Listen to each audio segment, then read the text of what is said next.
Yo, what's going on, E7 fam? I'm Sue, and in this video, I want to talk about the November 20th balance adjustment preview that was shown much earlier this morning over on Stove. As I mentioned in my Discord post, I had some family things to take care of earlier this morning, which is why, this video is releasing a lot later than it normally would. That said, the balance patch that we got today, I think, is pretty good. Unfortunately, it's also really small, so there's not a lot of things to talk about. There's 7 heroes to talk about. Those being Apocalypse Ravi, Architect Laika, Zio, Ran, Zahak, Shuri, and Hasol. 1 artifact in Mature Sunglasses. This is Summer Break Charlotte's artifact. It's a limited artifact. And then perhaps the biggest change in the entire patch, they changed the target debuff, and we'll talk more about that at the end. Anyways, let's jump into it and talk about the changes. So first up is Apocalypse Ravi, who hasn't really been playable in, I want to say, like 26 months or so, give or take. That's how long it's been since she's been a meta-relevant character. And what kind of contributed to her downfall is 3 things. Number 1, they nerfed Crimson Seed, which means that she's was a lot more vulnerable at the time to debuffs. It made it really, really hard to play the character into anything that had control. She's super weak to it. Since then, Sweet Miracle has come out, so you at least got that going for you, so it's not as bad anymore. Number 2, they reworked Death Dealer Ray and released Urban Shadow Shu, which were just everywhere. Injury characters just being as strong as they are. Shu right now, I think, is still as strong as she has ever been. She's incredible, I feel like, right now as like a pocket pick. That's still going to weigh Apocalypse Ravi down, I think, even with these changes. So don't expect her to become like super, super meta, unless like somehow Shu just starts catching pre-ban. So even with some of the changes that we're going to talk about, I don't think it's enough to make her like super meta, but definitely a later pick in drafts, or at least like super usable in like Guild Wars, for example. I think that those are potentially pretty good uses for the character. But the third thing is that just general power creep. Carries just got more efficient, more powerful. Abyssal Euphine, Navy Captain Landy, right? Death Dealer Ray. Like, these were just way more oppressive, way harder to deal with carries than she is. Like, she's kind of like a relic of a bygone era where the game was like much simpler and much more grindy. And honestly, I do kind of miss it. And I say that, yes, we're in the revive meta, but like, it was the good type of grindy where every decision from turn 1 mattered. Not this one that we have now where it's like, well, I gotta wait like till Frenzy 4 before my moves actually start feeling like they have an impact. They actually do something. Anyways, so first up, big changes to War God's Might. This is the passive. You lose the free 30% critical hit chance, which is a big oof. But in exchange, you get 30% penetration resistance, which is absolutely massive. Makes the character significantly harder to kill. And Ravi has historically been one of the hardest characters to kill, period. So that is a very, very good change. And also a very, very bad change because the character already needed like insanely high stats, I feel like, to function. Getting rid of 30% critical hit chance does definitely hurt the character. And also, they changed how the healing and combat readiness portion of War God's Might works. Previously, at the moment of being attacked, you would lose 10 fighting spirit, gain 15% combat readiness, and then heal based on your max health. Now, how it works is after you are attacked, you will take the damage, and if you survive, then you will lose 10 fighting spirit, get 15% CR, and then heal. So previously, War God's Might would save you in scenarios where you would otherwise die. The new one does not. But again, that is the trade-off for getting the penetration resistance, which is a very, very powerful passive. Then they are changing Deliver and Soul Exchange. Previously, whenever anyone died on any team, it would get stronger, stacking up to 3 times. Now how it works, whenever an ally on your team dies, you will get the War God passive, and then the skill of the cooldown will reset. The War God passive gives it an extra 50% defense penetration and is dispelled after 1 use. But basically, it's kind of like she's like a souped up version of Blood Moon Haste, right? If you try to kill anyone other than Ravi, then she gets War God, she resets the cooldown on the S3, she presses S3, she kills somebody, revives the character. It becomes their turn with 30% health and the skill nullifier for 1 turn, right? Or 1 instance, I should say. And then, cool, okay, so that character revives. and then they kill that character again, and then War God procs, and then they just S3, and then bring them back, and over and over and over. So you can kind of hopefully see where this is going. It makes her just a absolute headache to play against in the situations that she's very good in. She's already been one of the tankiest characters ever. Penetration resistance means it's very difficult to one-shot her. Just infinite revives. You just have to grind her out. Very much a headache-inducing character for turn 2 for people to play against. That said, her bad matchups are still the same as they ever were, right? Characters like Witch of the Mare Tenebria, still going to wreck you. Death Dealer Ray will just be right there in the 4 or 5 pick slot to counter any Ravis, just like he always is. Urban Shadow Shoe coming out on like 3 or 4 to just kind of wall off the pick. Still going to be really, really powerful. I expect Apocalypse Ravi to be good, not exactly tier 1 though, right? Like a powerful role player for sure, but not really the best. Oh, also, they changed the imprint concentration. You're losing effect resistance, which 99.9% of players didn't use anyway. Like Cookie is the only person that uses this imprint.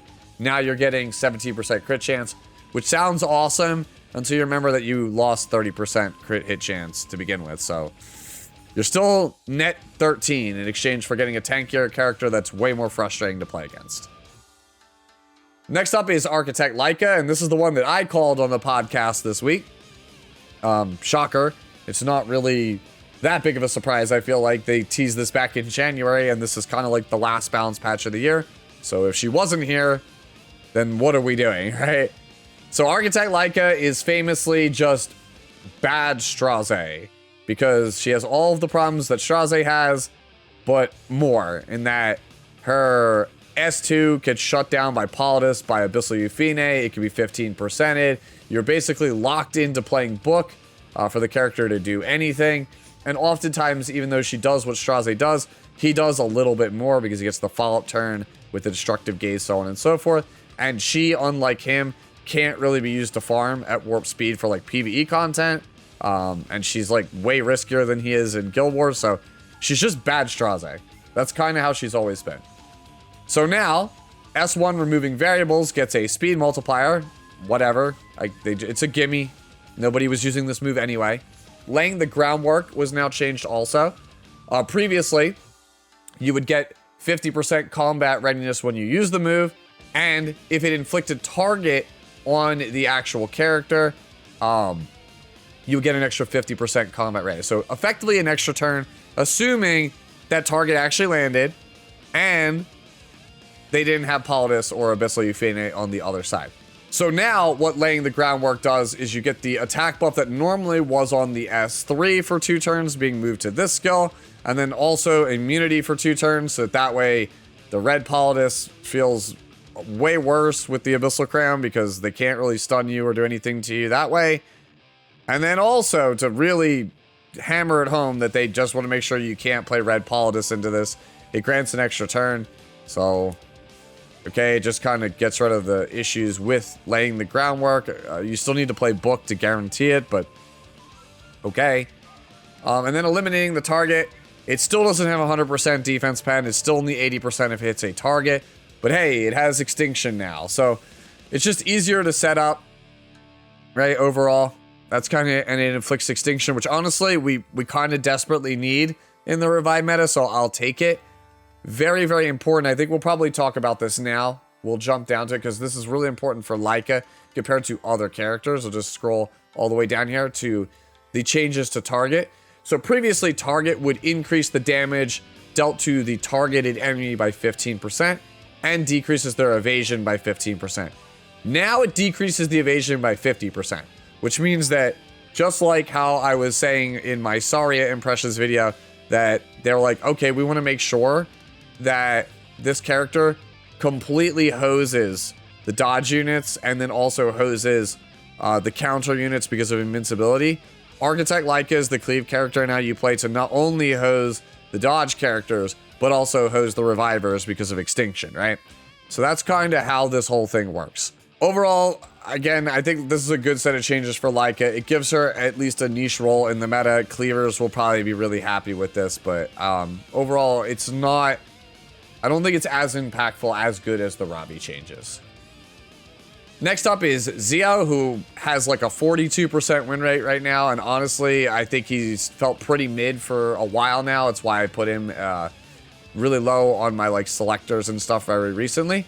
But now how he works, Supreme Authority gets an extra 10% combat readiness. So good luck outspeeding that. So you could kind of not have to play Zio at like 270 or 280 speed against like these speed demons and like guarantee that he does his job. You can kind of scale him back down towards like 250, which is kind of where he was when he came out, which will give you, you know, access to more HP, more defense, more crit damage, more attack, more effectiveness, you name it. It'll just make the character overall significantly easier to build just because of this one little change, which should kind of help him out, make him feel a lot better in the current state of the game. And then they got rid of arguably the worst part of his kit, which was his soul burn. I thought it was pretty much trash. They changed it now for 20 souls. It ignores effect resistance, which is a guaranteed pushback, which people already soul burn. Like, they played book on this for cleave, myself included. You would just soul burn on Zio to push up characters like Ludwig. You know, that's pretty much it. Now you get the guaranteed silence and the pushback and the dispel 2 buffs. So, hey, as long as you're wearing book, you don't really need effectiveness Zio anymore with this change. So honestly, like I said, go nuts. Build him full damage, build him bruiser, build him however you want now. This is a huge change for this character, right? I think a lot of people will be putting more premium gear on their Zio as a result. Next up is Ran. And this one I am unsure about, right? It's probably really strong, but my first thoughts were maybe it's not as good as I am thinking. But for those players who have like extremely good gear, maybe this doesn't really matter. So they've changed how a couple of things in his kit work, right?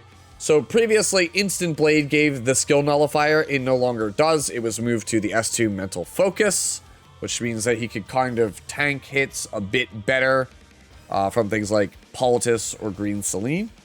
So that's pretty good. They changed Instant Blade. It used to give Stigma, which is kind of like the poor man's Restrict. Now it just gives Restrict straight up. And it also gives Frostbite, which didn't exist when Rand came out, but actually makes a lot of sense because he is the wielder of the Sword of Winter Shadow. And he is an anti-tank unit. He is a cleave setup, like a tank buster setup character.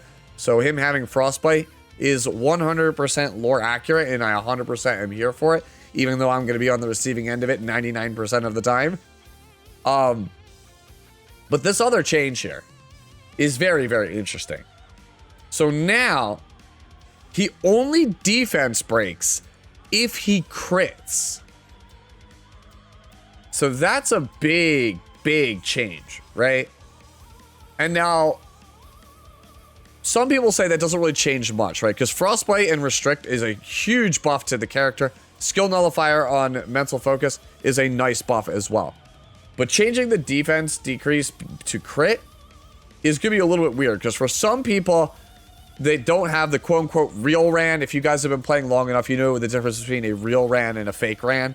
Real Rans are characters that are like 310 plus speed, and they actually have crit chance and crit damage. That's a real Ran. Fake Rans are people who put their fastest gear on Ran just to be able to open with him, and they don't care if he crits or not. A lot of people in the player base are fake Rans.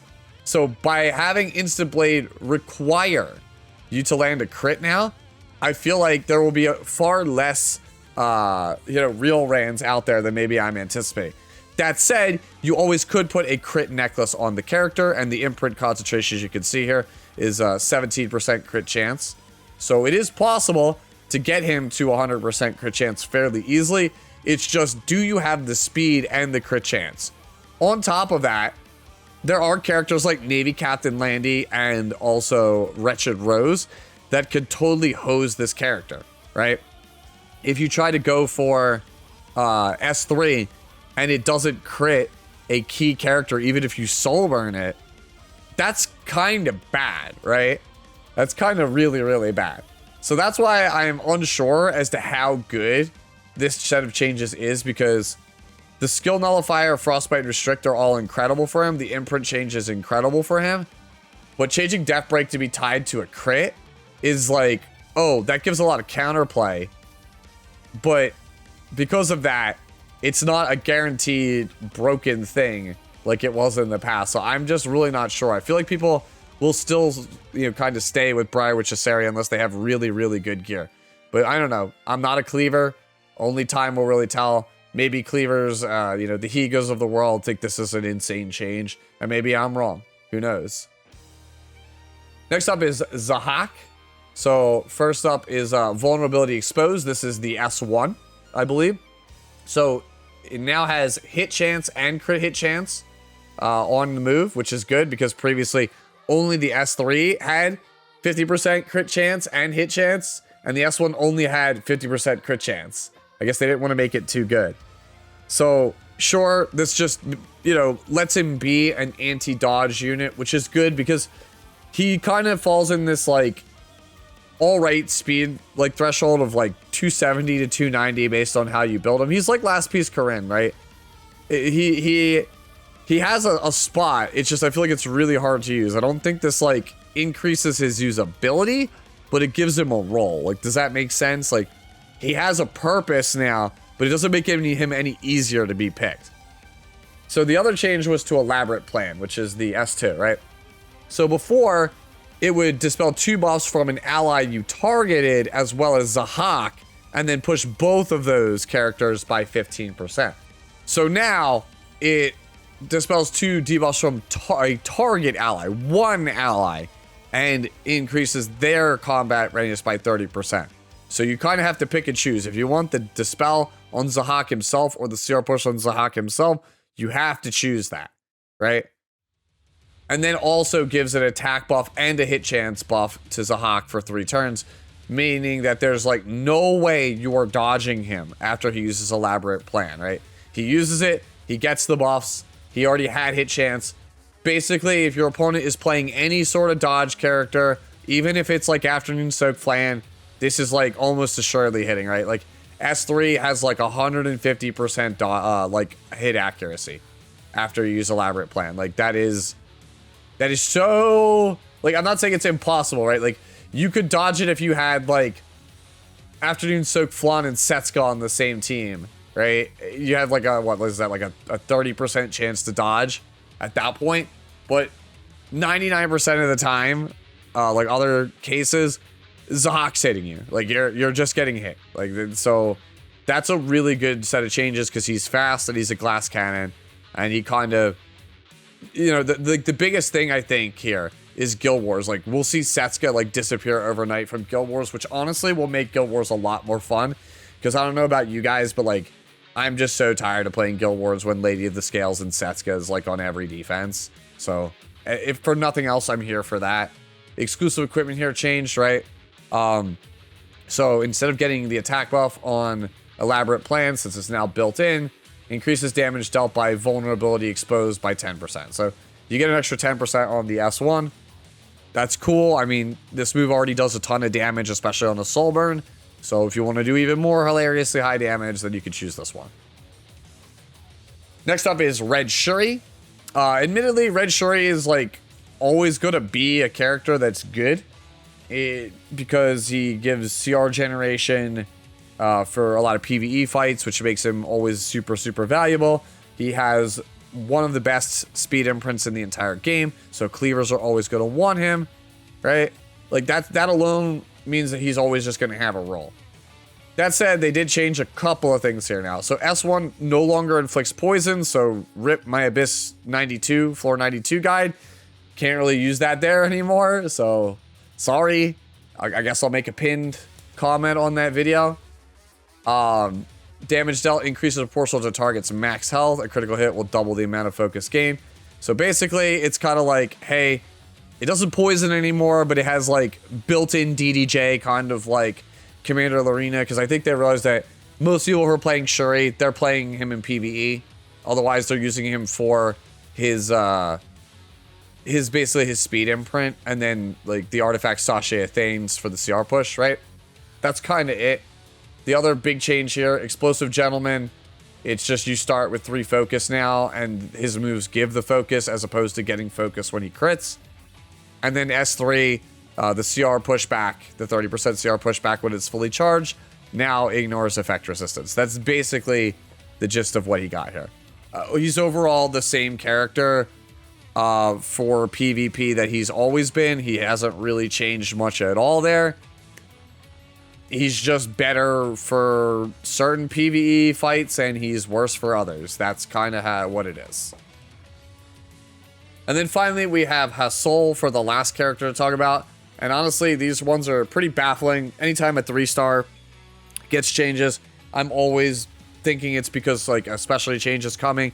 We haven't gotten one yet this year. Hasol was a main character in the Phantasmal Barrier event that we just got, so maybe, here's hoping, if we don't get a specialty change this year, this will be the first year ever in the 7-year history that we never got one. So again, here's the hoping. So S1, you now get more HP off of it. The S2 Blade of Vengeance, this is the counter, the anti-counter attack passive. Basically, whenever an ally suffers a counter attack, it mits the damage by a little bit, and then also increases her fixed damage that she deals with each attack. So now, instead of getting 1,000 fixed damage on each of her attacks every time an enemy counters for the rest of the fight, it's 1,500 stacking up to 5 times. So they kind of increase the amount that you get. Right, before it was it capped out at 4,000. Now I believe it caps out at 7,500, which is a lot more. Right, it's got a lot more damage. The difference between 4K true damage on each hit and 7,500 is quite a lot. And then the S3 Punishing Strike here. It used to give a barrier. Now it just gives immunity to Hustle for 3 turns. The barrier honestly was probably better on Hasol. Again, who knows? It could probably be for some upcoming specialty change. Otherwise, I think the only actual merit to this, like what can you do with this set of Hasol changes? Maybe Ancient Inheritance, I'm not quite sure. But otherwise, it's just ratio lobbies. It affects me and my audience in ratio lobbies. That's kind of it. I don't think it does anything else. If I'm wrong, you can let me know down in the comment section below. All right, so to wrap up, let's talk about mature sunglasses because we already talked about Target a little bit. Right, Target we talked about with Command Model, Architect Leica. Incredible change for the debuff overall. Just makes any Target character anti-evasion. It makes it so that there's way more plentiful ways to deal with evasion going forward. Super, super good change. Mature sunglasses. Used to be 14% damage reduction and 30% critical hit damage. Now it's 30% critical hit damage and 20% damage reduction. Sure, they did something similar with Draco Plate earlier in the year. It changed nothing. I expect this to basically change nothing because you could pull almost any turn 2 player and ask them, would you rather play Mature Sunglasses or 3F or Moas or Elbrus Ritual Sword? And I'm pretty sure everyone will take those first 3 artifacts over Mature Sunglasses, even with these changes. Maybe Empyrean Elanav might want it. That's the best I got. So yeah, that's basically it for the November 20th balance patch. It's a fine balance patch because it answers some of the pain points in the community. It gives us ways to deal with revivers more efficiently. It gives aggro tools again in a very slow tank down meta. And it kind of just, I don't want to say puts dodge in the ground, but makes players think twice before putting Setsuka on their Guild War and Arena defenses or just slamming it on 3 in World Arena. So overall, good patch. Not my favorite one, but at least a solid one. And yeah, those are my thoughts. Let me know how you feel about the patch in the comment section below. And as always, enjoy the rest of your day, the rest of your week, and I'll catch you in the next one. Later now.